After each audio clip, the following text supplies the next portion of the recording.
Hi guys, welcome back to the channel. As you can see, I'm in my lockup again. Xj900. I've put it away manky, but there's a few things needing done to it anyway. It's not just going to be a clean. We've talked before in previous videos about the header pipes. One of them's loose. You can hear it rattling there. So I've ordered a set of new ones. So I'm going to today, I'll get these ones off. I've got the new ones, they've arrived. But before I put them back on, there'll be a bit of maintenance to this. Bit of painting up of the engine and stuff, try and make it look its best again before I go refitting the exhaust. Also the collector that sits underneath the engine, I'll be dropping that, giving it a wee polish up. It's a Delcovic stainless steel system as well, so we'll get that all shiny to match in with the new headers, and might as well just go the full hog and polish up the cans and stuff as well. So that's the next job, quite a big task, but we'll get on with getting these headers taken off.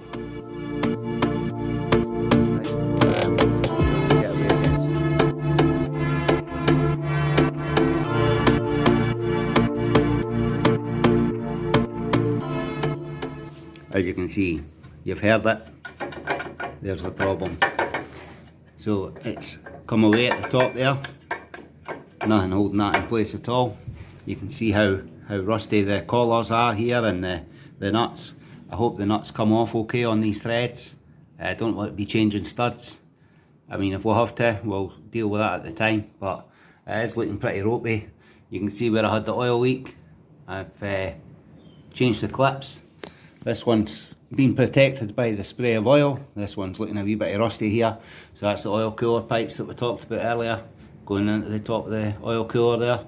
So we'll give that a wee sand down and paint up as well. You can see the frame's needing a good clean. It's a lovely frame. It's all been done with different coloured flake through it. I don't know if it really shows up there. When the sun hits it, it looks beautiful. But obviously just now it's so manky that it just looks like a black frame really. But yeah, I'm going to be spending a bit of time on this bike again. You can see the flake in it there, and you can see how bad the engine's looking. So yeah, a lot of tidying up needed. Maybe do these engine mount brackets as well. Ideally I would like to fit the engine chrome bars. I think they're made by Rentec, but it's all money guys, it's all money. We'll just do one thing at a time with this. I'm always spending money on it, we've talked about it before. Most recent purchase was the blue spot brakes there. That's a marvellous upgrade to these bikes. If you've got one of these bikes, you'll know that the brakes are quite wooden. We'll have a look underneath here as well. Obviously it'll have to come away here at the collector. And that one there, I mean, you can see how bad that's looking. Oh, there we are. So yeah, we'll get these brackets off as well, and actually I think one of the brackets has fell away. No, it's not. But yeah, right under this one. Well, the skin's totally come away. I do apologise for my camera work here. It's not the best. You can see you can't really see it. But what you can see in this shot is the centre stand. That'll be having to come off. We'll give that a wee paint up where I used Smoothite, well it's Hammerite product, but it's the smooth black. I used that on the centre stand previously. It works quite well. I'll show you the before and after when I get around to doing that. I'm just giving these rusty bolts a wee squeeze WD-40 here, penetrating oil. I'm sure you all know what it is, but the rust on this, they're looking quite dry. So this will help them if I just leave it to soak for a wee while. Should help these to come off. Right, so what I'm doing to this one, guys, is this is the really worst one to get to. This section of frame is detachable. There's 2 bolts at the top and 2 bolts at the bottom. There's a couple of engine mounting bolts go into it. So I did assess whether to take this actual section out in order to get to this last stud, but I've opted to do it the lazy way, which is put a ring end or spanner on, because obviously your sockets can't fit in. And then using the age-old method of using an extra lever bar with another spanner, you just hook it in there, and then you're able to get just enough leverage on it to turn that stud, well, to turn the nut off the stud, hopefully.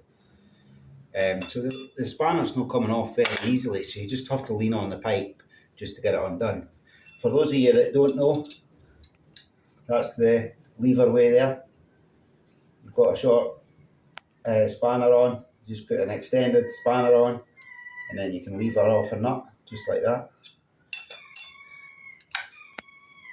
I'm aware that a lot of people watching this type of video know this stuff, but I also think there might be some other people that are learning. So all these wee tricks, you don't know what you don't know.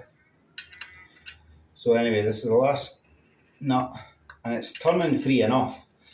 So we'll get that away, and we'll be able to drop the fuel exhaust. So that's one side of the exhaust being dropped, and I'm not sure if it's going to show up in this dark garage, but you can see the dirt and that on it. So there's no rust obviously because it's a stainless system, but I'm going to be getting the old Brasso wheel out and giving this a good polish up before it's fitted back to the bike. Obviously it allows me access to everything else, and I think when I'm putting it back together I'll probably get the hangers off, give them a high polish too. It just makes the bike look more aesthetically pleasing, and obviously all the engine's going to be getting cleaned up, as you know. But yeah, pulling the bike apart, some people get a bit worried and it's like, oh my god, am I getting this back together? I've built this bike up from a bare frame. I'm not at all bothered about taking it apart again. If anything, I'm getting quite excited about getting it all cleaned up again for this year. And as you can see, my hands are black, which means this bike is black. When I put it back together, everything's cleaned up. I'll have the old rubber gloves on, make sure I'm not getting fingerprints everywhere. That's another top tip. You don't want to put the bike together and then find out that you need to polish it all up again. It will look good. At the end of this video, you'll be able to see that. Right, so I actually said something to Connie off camera, and she said, well, we'll need to put that in. It's a top tip. Right, so when you're taking stuff off of the bike, if you've got any fasteners and that you've just taken something off, where possible, just pop them back in, and that'll need a wee bit of paint because it looks rusty. Leave the fasteners where you got them, because if you're anything like me, I'll come putting stuff back on the bike like the exhaust, and I'll think, where have I put that bolt and nut? So if they're there where you need them, you're not going to lose them, in theory. Okay, so now all we need to do is get the collector dropped. So that's the full exhaust dropped, and to be honest, we're knocking on in time here. It's quite a bit past my tea time, I think, so I'm going to call it a day for today. But you can really see this now that the collector and the two remaining pipes are left on there. This is the damaged one. If you can see that, can you see that on camera there? Yeah. You can see how rotten they are. Which these two both pretty bad. The outer two pipes, they seemed okay, but also what quite surprises me, because I didn't feel like this collector was that old, but then when I started to think about it, it has been on for a bit of time, so this will need a wee bit of sort of cleaning up and that. I'll try and get it looking as shiny and new as I can possibly make it look before fitting it back to the bike. But yeah, right, so starting to get dark, but I've got my collector here, got some hot soapy water, and I'm just going to start off by getting most of the dirt and grime off with just a wee basic wash. It seems to be cleaning up all right already, but I also learnt a wee trick with stainless steel stuff. I was watching a programme on the telly and somebody brought the shine back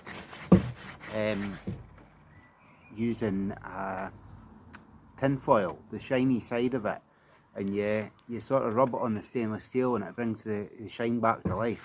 So I mean, I'm not going to do it today, I'm starting to run out of light, but I'll give it a wee wash and I'll give it a go, see what happens. In fact, you know what, I'm going to pause you here, I'm going to go and get some, and I'm going to give it a wee go on camera before I end this video. Hold it right there.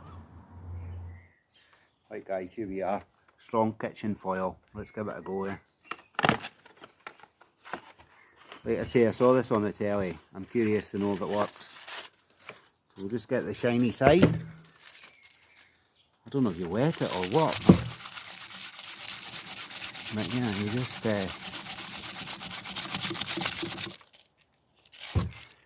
I don't believe it, it's actually working. So you just take it.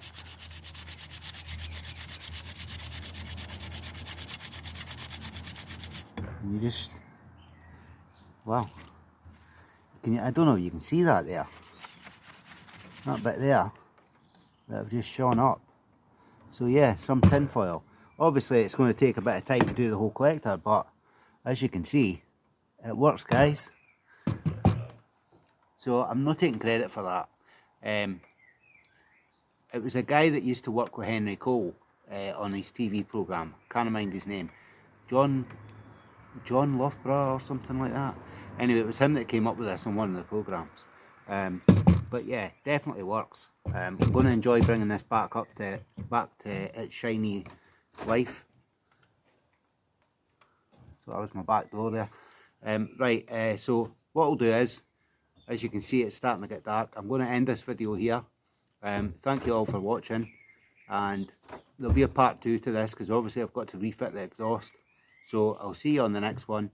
Bye for now. Well, I'm really going to go to town on this now, see what happens there.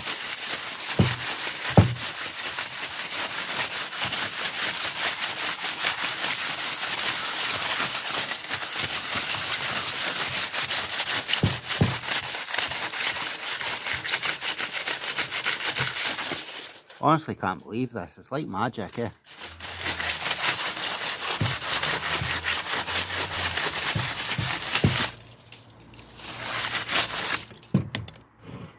Look at that.